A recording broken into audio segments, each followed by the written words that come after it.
Hey, it's Dave Asprey with Bulletproof Executive Radio. Today's cool fact of the day is that it takes about 3 or 4 years for a coffee tree to mature and start producing fruit. And once it starts flowering, it'll only produce about a pound of green coffee a year, depending on region and altitude and soil and all that. And it takes between 3,000 and 4,000 coffee beans to create a single bag of delicious coffee. So coffee is actually a pretty rare, special commodity, but you already knew that because you listen to this podcast. Today's guest is someone special. Dan Cox has been involved in just about every aspect of the coffee industry for more than 30 years. And he's been on TV countless times talking about consumer trends, pricing, product handling. He's also one of the few people on the planet you can go to for coffee legal matters and is actually part of coffee lawsuits when they need a legal consultant. He's also been a 3-term president of the Specialty Association of America for coffee and the Specialty Coffee Association of America, called a Man of the Year even.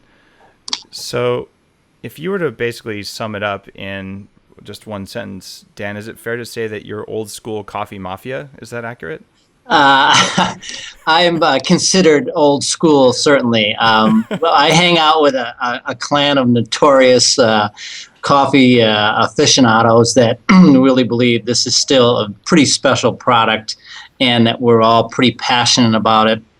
Since I have 3 companions that we've traveled to 19 different countries together and countless plantations and co-ops. So I still really like what I do. I'm very fortunate. I love what I do. I'm considered at the top of my game, but candidly, I don't believe there is such a thing as an expert. There's always something new to learn, and sometimes I hear these outlandish claims that I go, at first I say, no way, and yet as I look deeper, there's always possibilities of something new on the horizons and things happening that make this still an incredibly cool occupation to work in.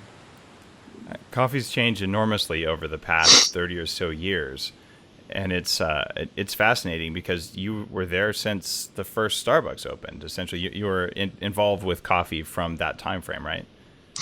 Yeah, I was really lucky. In the United States, coffee has been a mature product since really, right after the Revolutionary War. In the early 1900s, turn of the century, every town in the USA had a small coffee roaster. That pretty much ended with the emergence of cans coffee, which had long shelf lives, and number 2, the emergence of supermarkets, where people would go into one store to buy baked goods and coffees and the other stuff you can get into a supermarket. And it stayed pretty flat. Our high point in coffee consumption in the United States was 1964, where about 76% of the people drank 3.2 cups of coffee per day. And then it died. It started going backwards because of the emergence of sodas and the great marketing that the soda companies picked up. And the coffee industry pretty much stuck with trying to attract existing coffee drinkers to change to their brand instead of enticing new coffee entrants into the industry, which would be the teenagers. Starbucks came along, and they also introduced a species called Robustas to create price wars. So consequently, wait, Starbucks didn't introduce Robusta. That was no. Coffee industry. Okay. Yeah, the coffee industry in the late 60s decided to fight the price wars. So you had the Maxwell House, the Crafts, the Folgers, and they knew that people would come into a supermarket to buy a pound of coffee a week. So whatever they put on deal, they didn't feel there was a lot of loyalty in the brands.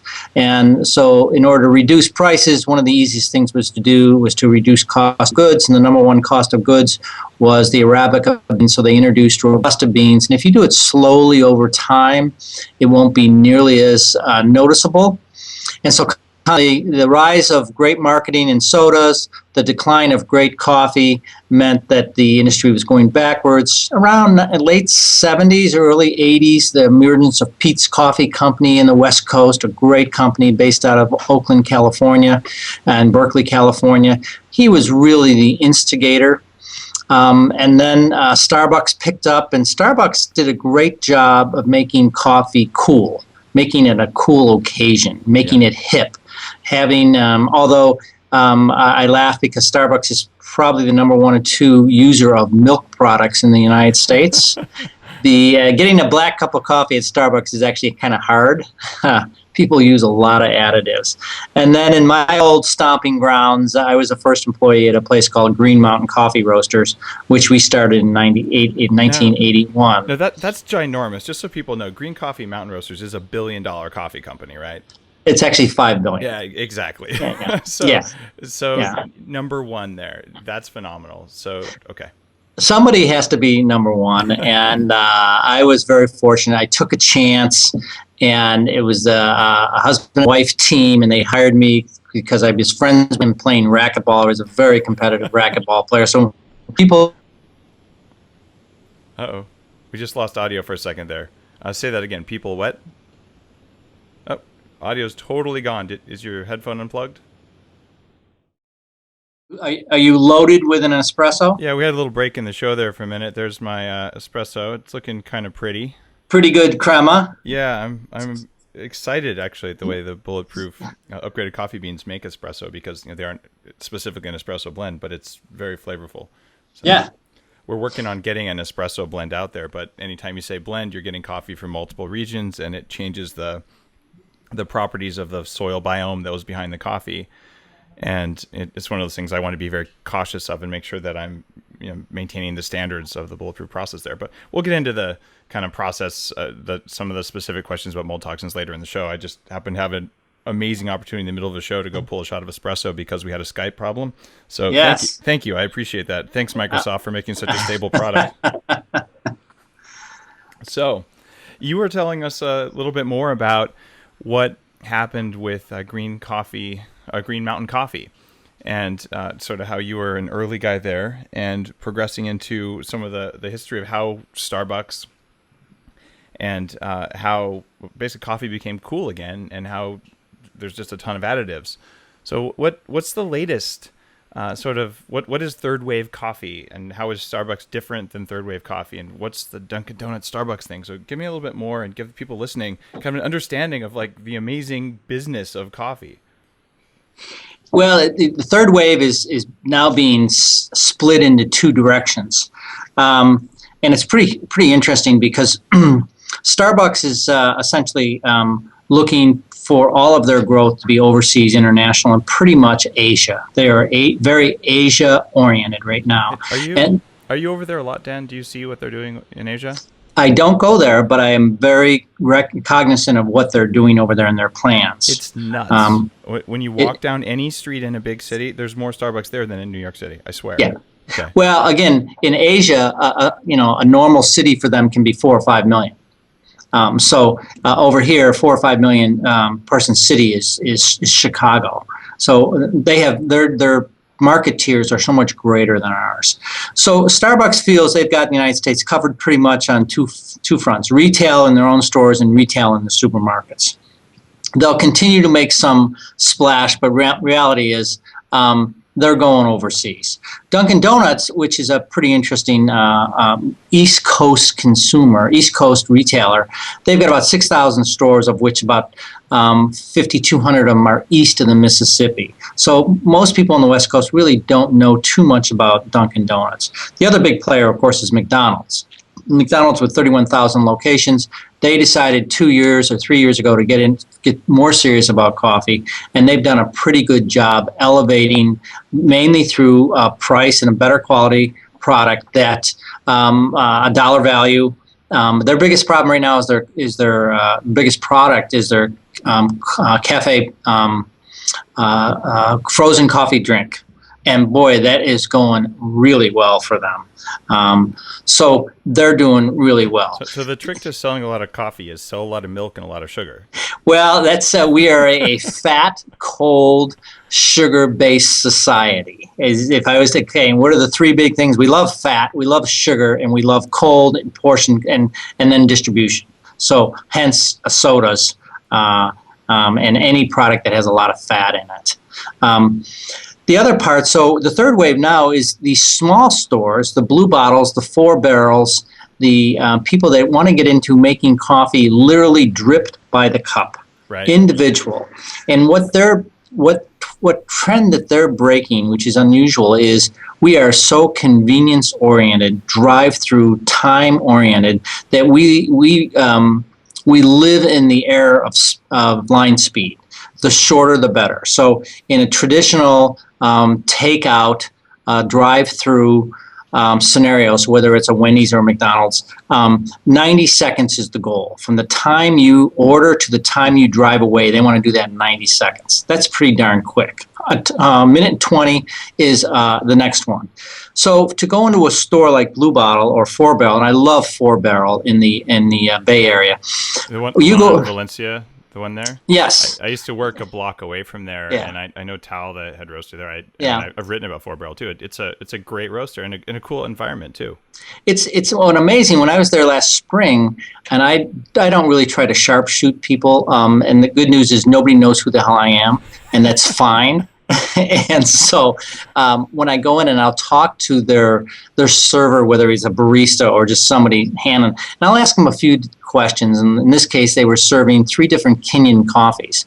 And I asked him to describe the difference between the 3. And this guy was probably in his mid-30s. He was really good at that. So I was impressed that he knew the regions and he knew the differentiations between the Kirinhagen from one area. And I said, somebody's doing some pretty good education there. But the other thing is, it takes 3 minutes. You place your order, you go get a seat, they either bring it out to you or you come back. So it's creating the scene of coffee's meant to take time. When you come here, you're going to spend $3 to $5 on a cup, and you're going to really enjoy it, but it's going to take time. The exact opposite in the third wave that we see happening in the supermarkets is single cup coffee dominated by the Keurig brand. Yep. And this is amazing. None of us saw this coming. So single cup has been around for at least 25 years, but it was so poorly executed when it first entered. We had Senseo, we've had pods, and they were a disaster because, 1, the machines weren't very reliable, and 2, the product wasn't very reliable. Keurig comes along, and the first 3 years, they bleed red ink trying to figure out how to make this thing work. They started out in the office coffee industry, switched over to retail, and it's now holds first 4 of the top 10 selling coffee brewers in the United States are Keurig, and out of the top 10, they hold 6 positions out of the top 10. So that's why I wanted to offer a cartridge that could work in a Keurig machine. And oh man, the complexity of doing that, unless you're some billion-dollar company, it is really hard. And we finally did it, but it was an 18-month undertaking in order to try and make that happen. People forget that Green Mountain has 70 people in their R&D. They have NASA engineers down in their Massachusetts headquarters, and they are constantly looking at making this better. The old complaint was the coffee never tasted strong enough. And strength in this situation had a relationship to the amount of coffee you could physically get into a cup, right, the temperature, the grind, and the time. And so they initially had 9 grams for a 30-second brew cycle. Then they went to 11 grams. Then they changed the cup in the View Cup to 15 grams. That was a good move. It was a good move. It's saddled with the fact that environmentally, all of these things are a disaster. And they will fully admit that a pound of coffee in a bag, a 1 pound bag, 1 bag, and you get about 50 to 60 cups out of it. In K-cups, you get about 50 or 60 individual capsules that have to be thrown away, and until recently were not recyclable. And so the industry recognized this is a disaster environmental. That was one of my problems. The ones that I make are entirely recyclable, and that was part of the 18-month challenge because I just don't want to make more trash than I have to. I don't think it's good for the world, right? Oh, it's a disaster. It's in here in little old Vermont, and I think there are like 3 or 4 places in the United States: Boulder, Colorado, Berkeley, California, Palo Alto, California, and Burlington, Vermont, Portland, Oregon, to a degree. We consider ourselves in the leading edge of environmental concerns, and here we are. I mean, you try to open a landfill in Vermont. Good luck. The company realized we got to do something about this, and so they've been struggling with this for years, and they've got one solution, but it's not near there yet. Is it true that they're going to partner with the eco homes people to fill the walls of homes with old cartridges? Listen, if you could put it in tires, I'd be happy. I don't care, but if you could make home insulation, I think they'd be open to anything we could do.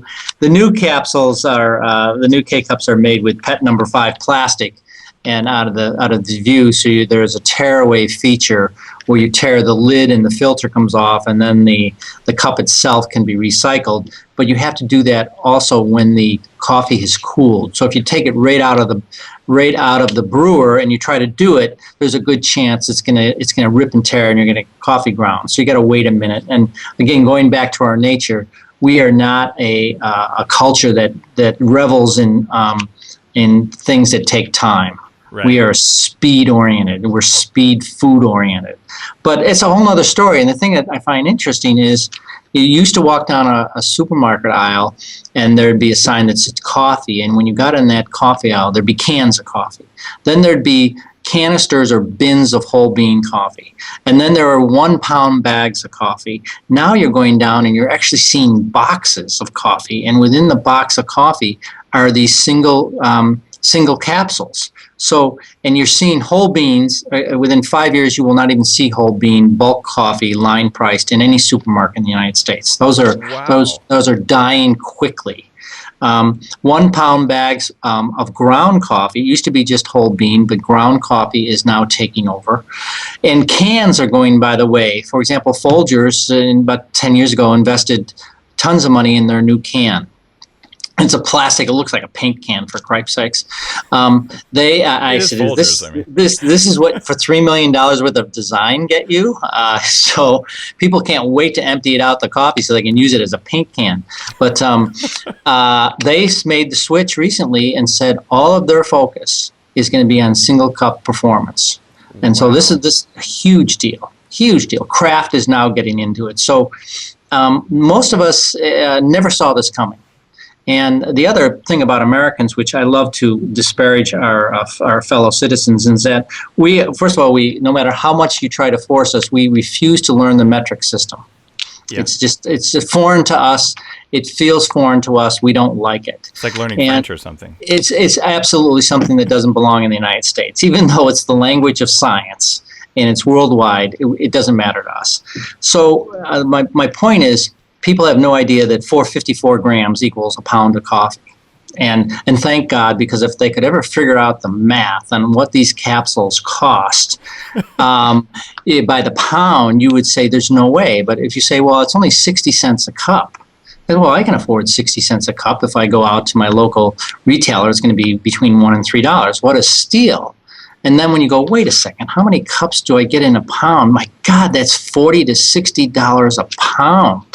For coffee. It is more expensive. The joke of all of them is the number one product for expense-wise in the market is Starbucks Via soluble coffee in a stick. And from my perspective, it is the best soluble coffee on the market today. And I've tested this well over 50 times. And it's got regular soluble coffee done very well from Colombia primarily, and it's mixed in with about 15% microfine ground coffee, which actually gives it some mouthfeel and some fragrance. It costs $1, and there's 3 ounces, there's 3 grams in it. So if you do the math real quickly, you go, let me see, 454 divided by 3 is 151. 151 times 1. Are you telling me this stuff costs $151 a pound? And the answer is, you betcha. How many pounds of coffee does it take, or how many grams of coffee does it take to make 1 gram of solubilized coffee? It's about a 3-to-1 ratio. Okay, got it. About a 3-to-1 ratio. So their cost of goods, as I figured out, all in, depending on what the market is at any given day, they may have maybe, and depending on how much they want to amortize their research, maybe they got $10 of cost of goods into that, and they're selling it for $151. No wonder they advertise the heck out of this. Of course. So that's a super high margin product. Now, there are studies looking at what's in solubilized coffee. And the ones that I'm familiar with that are looking specifically at mold toxins in coffee, given that that's an area where I've spent a lot of time doing research, show that on average there's twice as many mold toxins in the average instant coffee. Have you looked into that at all? No, I haven't looked into that statistic. Mycotoxins in the plant world they're everywhere. Yeah, they're absolutely you can't get rid everywhere. of them. Right. You can try to mitigate them if as best as possible. The first thing is to try to identify them, identify the ones that can really do damage. And is it obvious, or is it something we have to dig deeper in? But there are some big offenders, and then there are a lot of lesser ones. But the reality is they're everywhere. So the question is, what is their level of toxicity, and can we do anything about it? Yes. And that's important. So the first thing you'd like to do is eliminate them, if possible. Now, if you can't eliminate them, how can you best control them? And that starts with a rigorous program of testing. So if we look at something like ochratoxin A, which is a pathogen, and it's formed on the mold, on the fungus of lots of different products, but coffee can be one of them, and especially coffee from Indonesia, or coffee that's been on the water a long time from where it's produced to where it's consumed. So when we buy coffee from Indonesia, it's on the water at least 6 weeks to 8 weeks. And during that time, it can be in a container that's closed, but depending on, and coffee's hygroscopic, so it can pick up moisture. And with moisture, you get mold. With mold can come ochratoxin. You can't have ochratoxin without mold, but you can have mold without ochratoxin. Yes. So you have to test it. And in Europe, it's regulated by the equivalent of the FDA in Europe. In the United States, it's not regulated. And the problem with the ochratoxin is it's in lots of different things besides just coffee, but it's not homogeneous. Right. And so you have to do more than just test one bag. You have to, and a container has, depending on the size of the container, between 250 and 300 bags per container. So between 38,000 and 42,000 pounds per container. You can have hot spots within that. And most roasters do not want to take the time or the expense to do proper testing. There is some thought that it gets roasted out at the super high temperatures, and the answer is that's not true. Hold on a second. There's always people saying, the heat destroys mold. Doesn't it kill the mold? I mean, I know the answer to this, but tell people, as a 30-year coffee veteran, what's the deal here? Ochratoxin A is a stable compound, like many things. It's stable, which means unless you get to super high temperatures, and super high temperatures in are about 1,000 plus degrees. Anything less than that is just considered, hot. And that's what Starbucks uses on their dark roast, right? Is 1,000 degrees? Oh yeah, at least maybe 2,000. To get that charred effect, you can't do it easily. No, Starbucks, we love you. no, Starbucks, actually the darkest roasted coffee in the United States is Peet's. Right. They roast it slightly darker.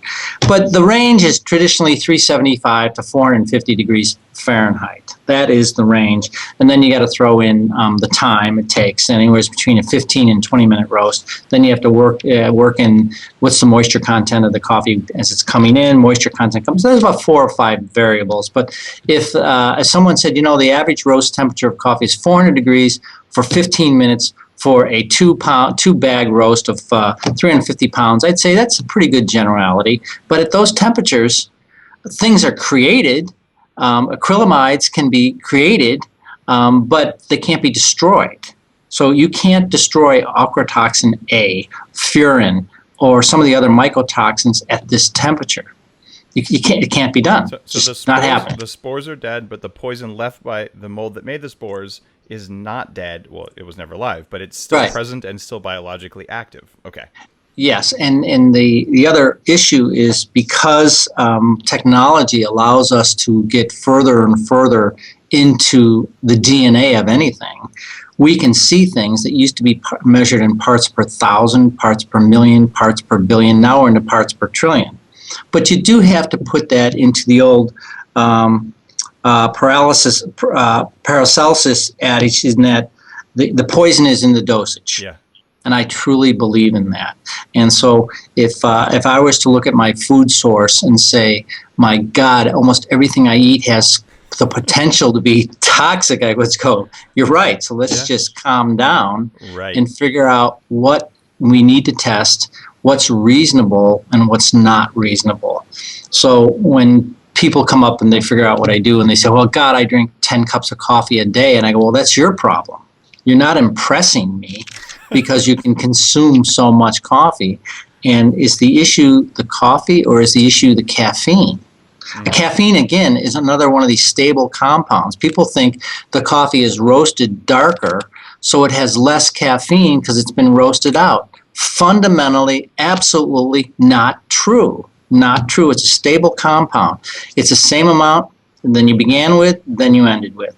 No difference. Now, espresso is a little bit different, only because the throw weight is different.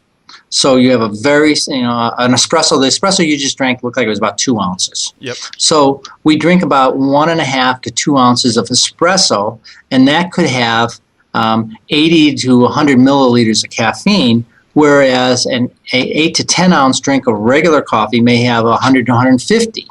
So because it's so highly concentrated, it has more caffeine just because it uses more coffee. Right. But it does not have more caffeine by the pound. It's the same amount. But sometimes people also think because it tastes stronger, it has more caffeine. Caffeine, for the most part, is tasteless and odorless until you get it in its purest form. Now, you may not know the answer to this, and I don't know the answer to it. I've always noticed that an espresso, I feel it before, like if I chugged an espresso and I chugged a room temperature black coffee or something, I'll feel the espresso speed my mind up faster than the coffee. And I believe it's because the coffee essential oils are still intact and they help to escort the caffeine and some of the other phytochemicals into the brain better. Like that fat plus caffeine has a different effect than just caffeine. Have you seen anything about that? Is that part of Yes. Okay. No, that's absolutely true. Caffeine is a phenomenal carrier of all sorts of things. And it also gives a lot of people a sense of alertness, a slight sense of energy.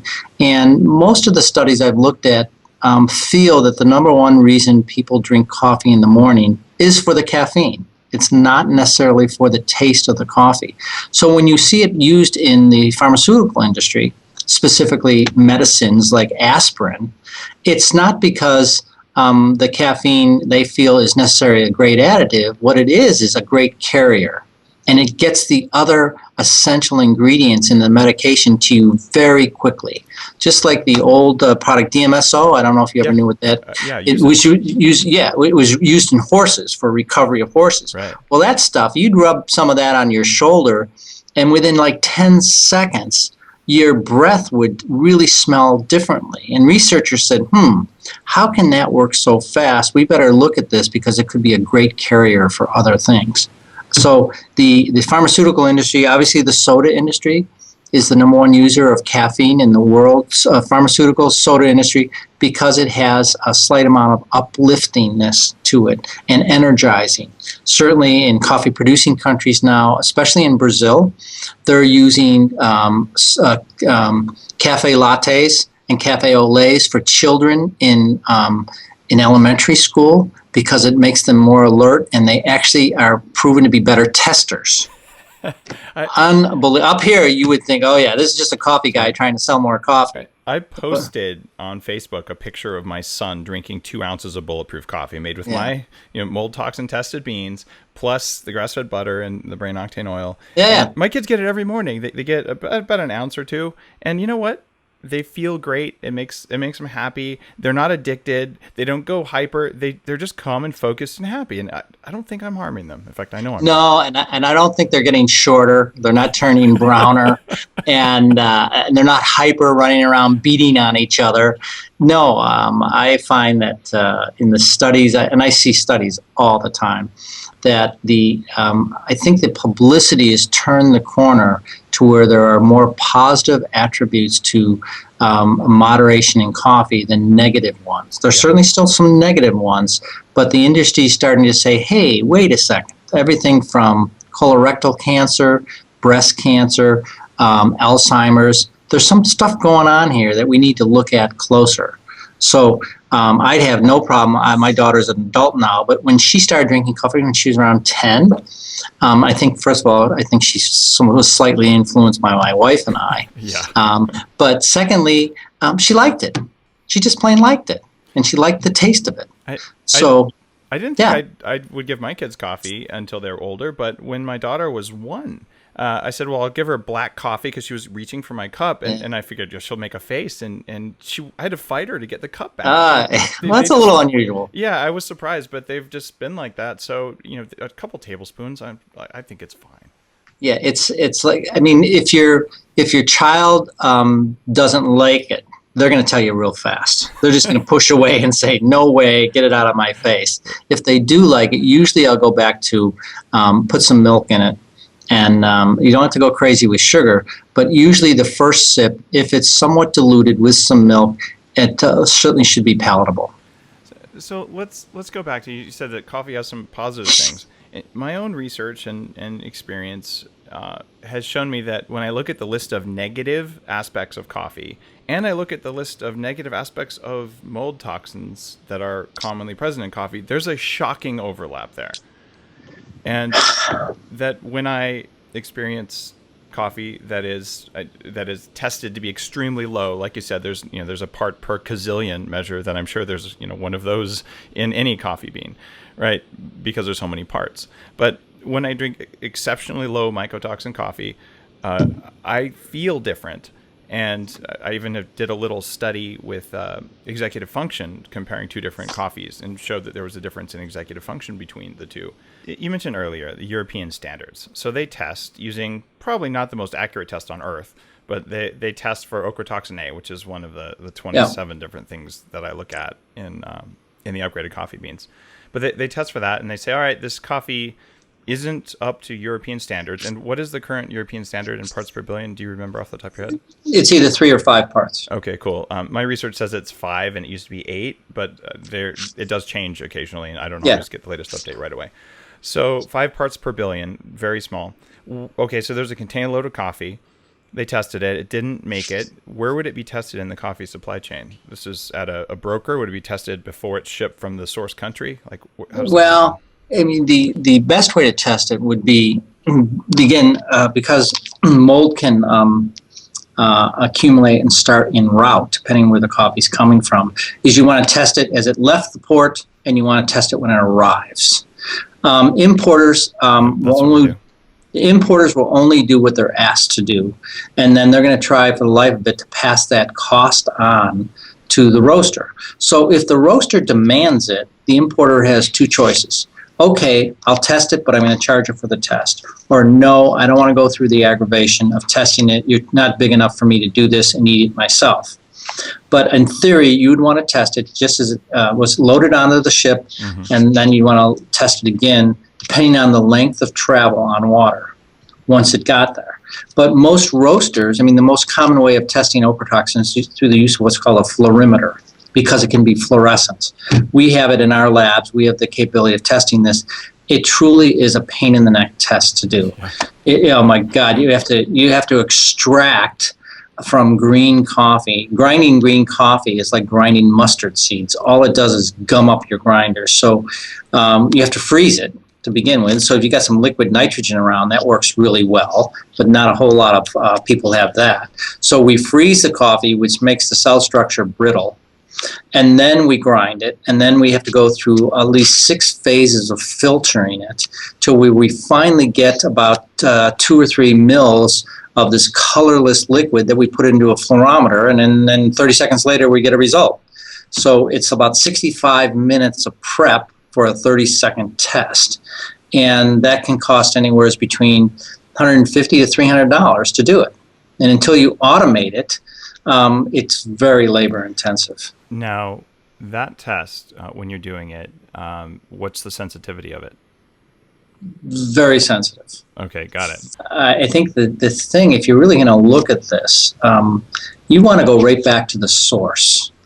And you want to figure out, how can we create conditions that these things won't, how can we grow this stuff that will lessen the chance of it forming? You're starting to sound kind of like the bulletproof process there. Well, it's tricky. It's really tricky, but there are niches for everything. I mean, I look at now, 15, 20 years ago, the organic system, the organic supply and food to farmer to table now.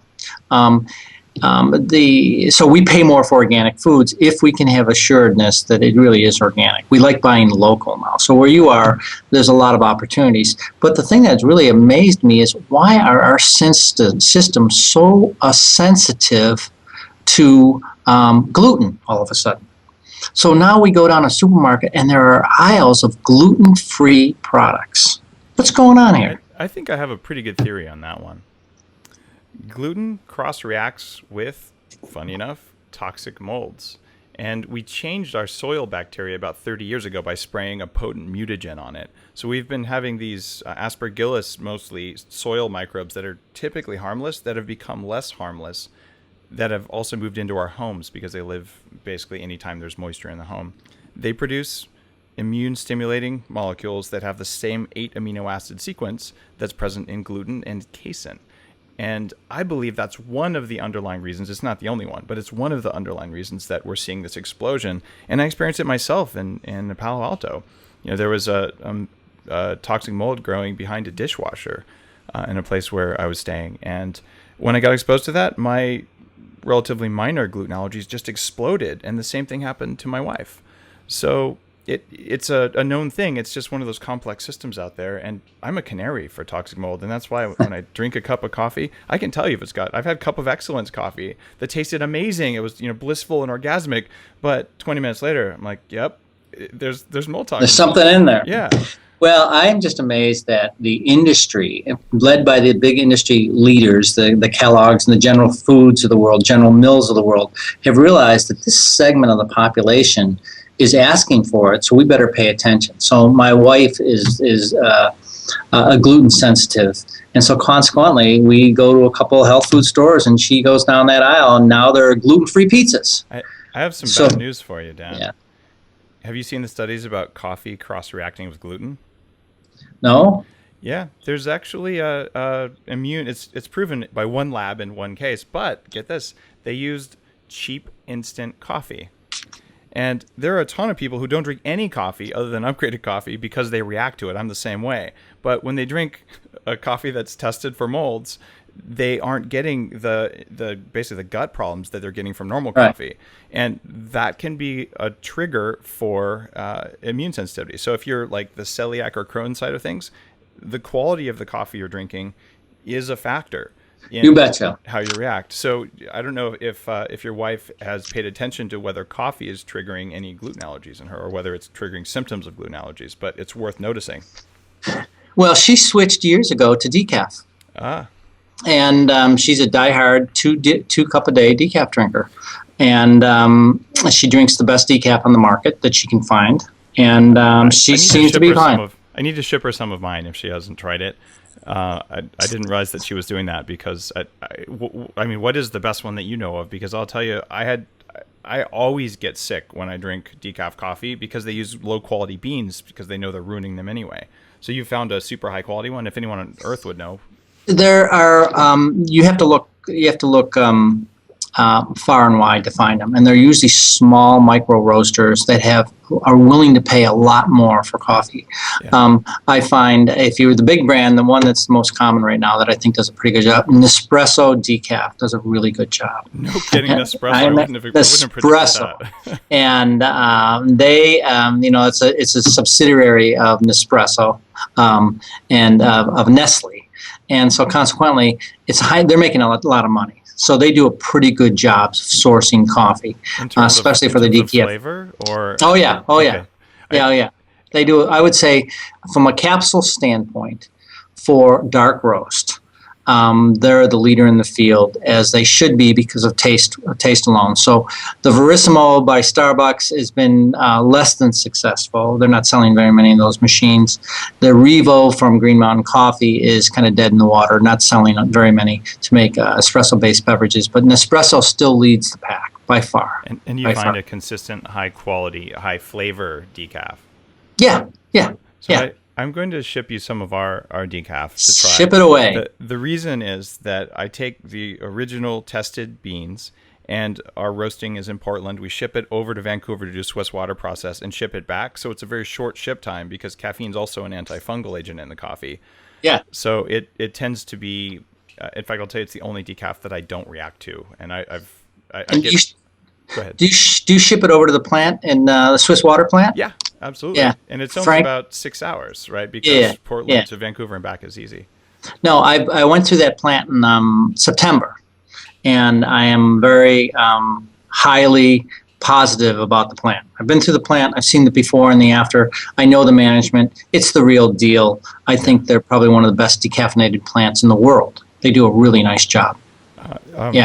That is amazingly validating because I don't have the experience to have looked at different plants like that. But they impressed me with just the quality and the whole process. So I wanted to make a decaf that not only tasted good, but also was very low in toxins, because the studies that I've come across where they look at levels of various toxins in decaf, not the ones that come from chemical decaffeination like the solvents, but actually ones from the fungal toxins, they're phenomenally higher, because usually you throw Robusta beans, you throw lower quality beans, because you're ruining the beans by decaffeinating them, right? Well, they, it's the old crap in, crap out. Yeah. And so same thing with soluble coffee. If you're soluble coffee, for a lot of people, for many roasters said, well, it's like taking your car to the demolition derby. What's the point? So don't take a good car, take a crappy car. And I said, well, if you can't possibly have good tasting coffee if you start with bad beans. So now it's the process. Are there better ways of making decaffeinated coffee over the years? And the answer is yes. And the Swiss water people do it in small batches. And I think there's something to be said for that versus a continuous decaffeination process. And it really starts with the water. And the water that comes out of a decaffeination plant should be drinkable. It should be purified that much through the system that it can be recycled and drinkable. So when I've been to decaf plants in Switzerland, in Germany, in France, in Mexico, in the United States, and in Canada, and that's the first thing I'll say is I want to see the water that comes out of the last batch, and I want to taste it.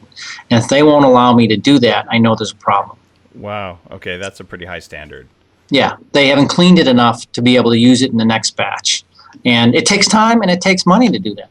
It takes a lot of money to do that, to constantly filter. Active carbonation, active carbon is the answer, but a lot of people just don't want to take the time. It's funny you mentioned active carbon. If I'm in a situation where I'm going to drink coffee that isn't mine, and like probably 90% of the time when I go out there, I can tell like my brain doesn't do the things I'm used to it doing when I do that. And yeah, I'm a delicate flower or whatever, but apparently other people have a slight reduction in mental capacity versus, say like feeling as bad as I would, but they're noticing like they don't have a dip in energy later. But I take the coconut charcoal capsules, which is essentially, actually, it's almost identical to the carbon that's in those water filters, although it's a finer particle size. I take those if I know I'm going to be in a situation like a coffee tasting. I'm going down to Costa Rica to work on expanding the number of plantations who can do the pre-harvesting steps the way I'd like them done. And I know I'll be tasting stuff that's not as clean as I want, so I'm going to be popping charcoal all day long to filter it in the stomach. Yeah. Carbon's a very good catch-all for a lot of good stuff. So it might be thinking, well, I think I'll swallow a brick at a day. And I said, well, that's not the worst thing in the world that can happen to you at all. I manufacture it for internal use. It's just worth using it. And if I'm going to be drinking strange coffees, I will do that. And one question. Yeah. We talked earlier about this European coffee. You test it before it goes onto the boat. You test it when it comes off. So now we're somewhere at a port in Europe, and we tested coffee, and the coffee's bad. It doesn't meet European standards. What do they do with that coffee? Well, we don't like to talk about that. Oops. And I can't tell you exactly what happens because I don't live in Europe. But if it's written into the contract, and if I was a European roaster, I would write it into the contract. So the first thing the roaster would say is it's rejectable and it's your obligation, importer, to replace it. with like coffee without the toxins, obviously. So then the importer has to figure out, what do I do with this? It's never going to be shipped back to the producing country. That's laughable. So now they have to sit there and say, okay, it got rejected because the level of whatever the mycotoxin is too high. Now, do I resell it to someone else? Do I retest it? Or do I just dump it? And because, and then there's transportation issues involved. So if they want to try to sell it to another roaster that doesn't have it in their contract, they can do that. That's the first avenue. Try to sell it to somebody who doesn't care about the mycotoxin. If that doesn't work, then they could sell it to other countries that don't have regulations. And in our country, that's called dumping. You're intentionally selling something to us that you know has a problem, whether we have a regulation or not. And that's not really cool. That doesn't fly very well, even if it's sold at a discount. But there are many, many roasters that are, I would say, less than ethical. And if they have a chance to pick up something that is a lot less expensive, that's unregulated, they'll do it. It's very simple. They'll just do it. Is there any possibility that the companies with the coffee that they know has a problem in that country might not notify the buyer in the U.S. about the problem? Of course they will. Of course they will. Okay. Because it's not regulated. Why would I intentionally tell you, oh, by the way, the coffee that you're buying was rejected in Belgium because it had an mycotoxin level too high, when they're saying, well, these people don't care. Why would I even tell them?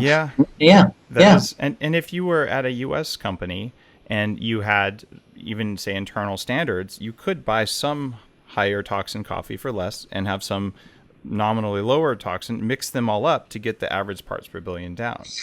I don't think it's being done. I'm obviously not at the larger roasters. I don't think that's being done intentionally, but I have no proof. There are a lot of crooks out there, put it that way. But that's why I think dealing with people that are incredibly reputable is the rule of day. But the coffee is incredibly fraudulent. For example, there is more Jamaican Blue Mountain coffee sold every year than is grown. There is more Colombian coffee, 100% Colombian coffee, sold every year than is grown. So same thing with Kona coffee. So there are a lot of unscrupulous people. The fish, come on. The fish industry is rife with this right now. You go and you think you're buying Chilean sea bass, good luck. So we are very open we're very gullible. And so in this case, you've got to know your retailer. And you've got to ask your retailer to back it up with some, simple requests. We don't want to bust your chops too much, but if you're saying this is this, I need to see your authenticity. Wine, old wine. I just finished reading the book, The Billionaire's Vinegar. It's a fantastic story about how these people paid zillions of dollars for old bottles of Jeffersonian wine that were never tested. And you wouldn't even know, and most people don't even want to open the bottle anyways, but what's the provenance?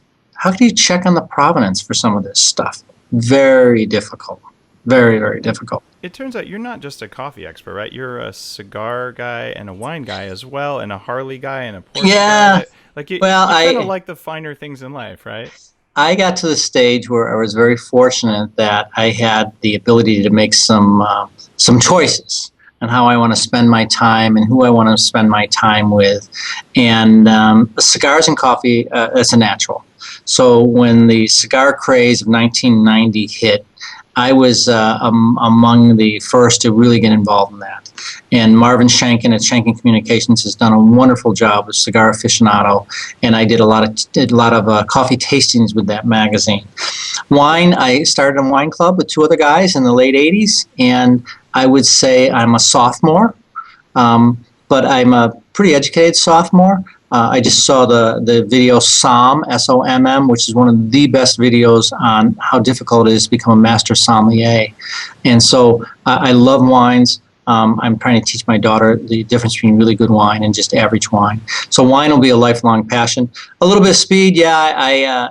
When I got divorced, the first thing I did after my divorce was I went out and bought a motorcycle. And I had 25 very good years of that, and I still do one trip a year. with the guys, and I sold my bike about 10 years ago, and I bought a Porsche. So I moved up into to four wheels, but a bunch of us I go out with. Ben and Jerry are good friends of mine, and a bunch of other business owners, and we do one trip a year. We pick a part of the United States that we haven't been to. We fly out there. We rent bikes. So last year we did the coast of Oregon. Oh, wow. Incredibly cool. Started in Portland, went all the way down to the coast to California, came back in Crater Lake area, Bend, end up in Mount Hood. It was just incredible. So, but I think my motorcycle days are coming to one trip a year, 5-6 days on a bike. It's about it for my age now. But the Porsches, I could do this for a long time yet. When you're on a road trip like that, do you stop in small towns and drink coffee of questionable origin? We stop and drink coffee, but we try to find single chains. I have to admit, I go in and within a minute, I can pretty much scope out if these people know what they're doing or not. Yeah. And it is fun. There are a few chains that if I have to, I'll stick with. For example, I happen to be a fan of Panera Bread, Caribou Coffee. They both, because I know a lot about where their coffee comes from. They do a pretty good job. Pete's, of course, does a fantastic job. But I'm looking for the 4-barrel types. Yeah. That's my pride and joy, is to find those little places in the middle of nowhere that take it pretty seriously. And the odds of getting a cup of coffee that won't basically knock me out the way a lot of coffee does are higher at those places. And I wrote a blog post once that said, you walk in the door and count piercings and tattoos, and the more of them you find, the better your odds. Is that accurate? No, I would say that's a really good tale, but I would not say that that's necessarily the indicator of good coffee. It might be a certain type of cult or craft, but I don't necessarily subscribe to that theory. And it's fair not to, because it's not always true. It depends on the part of the world, obviously. I do when I travel. I travel a lot. I brew my own. I bring the equipment and I do it because I just got used to feeling a certain way all the time. But I will go into those places and sometimes I'll sample it, but I usually don't drink the whole cup because unless it feels right, I can tell you if it's going to knock me out. So. No, I agree with you that many times. Especially in foreign countries, it's kind of sad that I will bring coffee with me to a coffee-producing country because I know they export their best and they don't have the right brewing technology and equipment, and it's kind of sad. It's just kind of sad, but it happens all the time. I just came back from a little island in the Caribbean called Culebra with my family, and this is a great family vacation. We ship coffee there before we get there. And it's kind of weird, but that's what we do. I was on Roatan, which is a similar region, coffee growing part of the world. And I went on a coffee buying expedition, not to buy coffee for Bulletproof, but just because I wanted a cup of coffee and I didn't have a grinder. I had my beans, but no way to grind them. Yeah. And at the end of a whole day of riding around in a taxi and doing backroom deals, I didn't end up with any coffee that was drinkable. Like, in fact, it had sugar mixed in with it, and it was instant. But I did buy a mortar and pestle, and I ground my own beans on the cruise ship later that night. It was terrible, but the things we do for coffee, right? No, it's very common to see a new line of to-go coffee brewing and grinding equipment. From the AeroPress to these hand grinders, they're everywhere now. Yeah. Hi, it's Dave again. Thanks for listening to the 100th episode of the Bulletproof Executive Podcast. And thanks for making it the #1 rated show on iTunes. I started this podcast with the same intention that I had when I started the Bulletproof blog itself, which was that I could offer a ton of free information that would help you supercharge your body, upgrade your brain, and live in a state of high performance. It took me about 20 years and $300,000 to learn how to do things that aren't supposed to be possible and then to use them to be a better entrepreneur, a better husband, a better father. And it's not really fair that I had the opportunity to spend that much money to learn these things. No one told me how to do it, and I thought if I shared the knowledge that I was lucky enough to come across, it might help other people. Since the show began over 2 years ago, I've heard from some of the world's leading experts on topics of mind, body, diet, and most recently, even coffee. And so have you. At the end of each show, I ask each guest a question. What are your top 3 recommendations for kicking more ass and being bulletproof every single day? In honor of Bulletproof Executive Radio's centennial episode, here are some of the best answers from our top podcast episodes. Thanks again, and please enjoy. And I look forward to seeing you on our 101st episode. All right. Number one, someone was asking me about this today. I was just on another interview. They're like, so why is eating well important? Deal with your nutrition. Like, be serious about it. Diet and nutrition. So following a ketogenic diet has actually been liberating in that it's been able to free up a lot of time for me. It's because it's necessary for everything that happens after that. Everything that you do with your body, the way that you think, the way that you perform, your health down the road, that the number one factor in that is eating well. Don't follow somebody else's diet. Follow your own diet and do the work that's required to figure out what that is, even though it does take longer than just following a cookie cutter approach. And you will not be sorry, because you'll have that for the rest of your life. You've got to sleep. You are not a special flower. When you don't sleep for long periods of time, we know what happens. You will implode.